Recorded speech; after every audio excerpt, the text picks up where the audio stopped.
We're looking at figure 4.3, which is a representation of surface area. So you're probably familiar with surface area as the outside of, for instance, this box that we see in this picture. So this 8 millimeter by 8 millimeter by 8 millimeter box has a surface area, right? So it's got 6 sides. So here's one, let's see, 1, 2, 3, and then we have 3 sides on the other side as well. So we can measure a surface area of this box. There's a statement on page 99 describing clays that says they're really small particles, so smaller than 0.002 millimeters in diameter.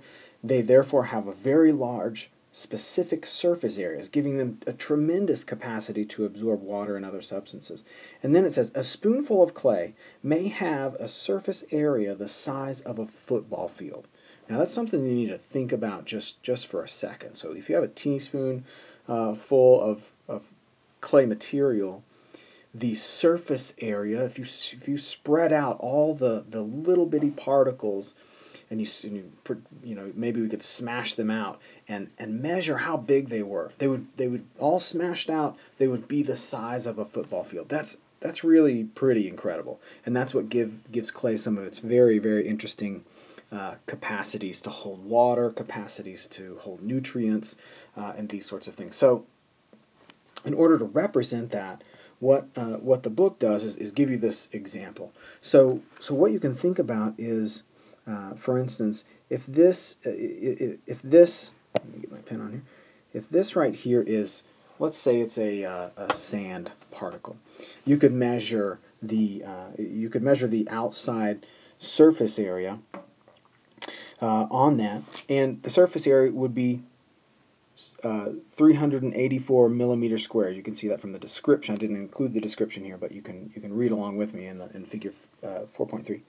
So that cube has 384 millimeters squared of surface area, right? Because we say, well, the 8 here times 8 here, that gives us this surface area here. And then 8 here times 8 here gives us another 64 millimeters squared here, and the same thing here, the underside, the backside here, and etc. So each side we have 64 millimeters squared areas of surface. So we have the area of each side, and that gives us a total of 384 millimeters squared. Sorry if that break was a little bit weird. I had a phone call, so paused it. So you have that. Now what happens if we take that exact same square and start to slice it and divide it like we have here? So picture this square sliced and divided in all these sorts of ways. So we sliced it 4 ways on one side, 4 ways on the other side, and all of a sudden we have a huge amount of squares. Okay, so now each one of those smaller cubes that we've divided, okay, a total of 64 cubes there, each one of those smaller cubes has 6 4-millimeter sides.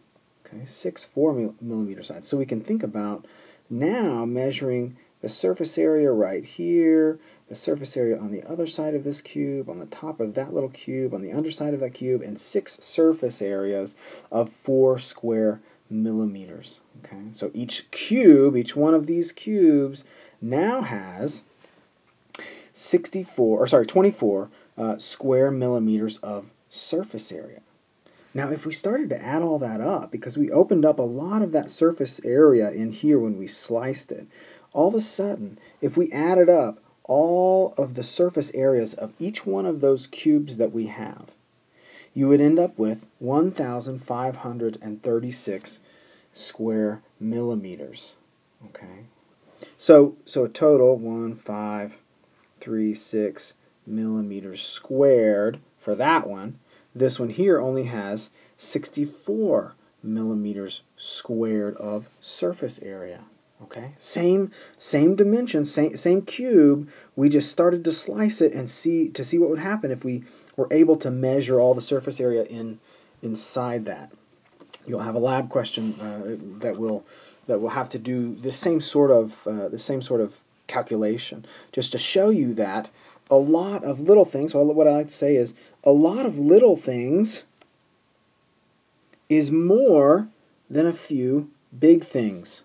Okay, so if I have a handful of clay versus a handful of sand, all of a sudden with the handful of clay, I've got enough surface area to cover 2, 3 football fields. With the handful of sand, I have some surface area, but it's not near as much as the clay. Okay, maybe that handful of sand could cover, 5, 6, 7 square yards or something like that. Okay, so you can see the difference here. So think about this as a sand, this one as a sand, this one as a clay here, and now you start to see the difference between the surface areas of each one of these particles. Okay, so you can see in the actual graph behind this, now that I've marked all over it, you can see that when we have something like sands and gravels right here, they have a very low surface area. But when we move over here to silt, okay, and we call it specific surface area, that kind of normalizes everything, we have a huge amount of surface area for the same mass of clay. Okay, so one more way to think about this is if we were to take this book here, for instance. Okay, now we've got all that writing on top. Hold on just a second. So a slide over here. So for instance, if we had a book like this, you would be able to measure the surface area of this book, right? We would measure this side here. We would measure this little side here. We would measure the surface area of this spine over here, of the top, and of the bottom, right? But then if we said, well, you know what, we don't just have that. That's, for instance, that would be like a sand. But let's say, hey, you know what, we have more than that, right? We have each one of these pages. So we have this surface area and the surface area on the back side of that page. This surface area here and the surface area on the back side of that page. And we have hundreds and hundreds of pages. All of a sudden, the surface area of this book is much, much greater, okay, than the surface area of this other book. That's the sort of comparison we make when we think about clays versus sand and their surface areas.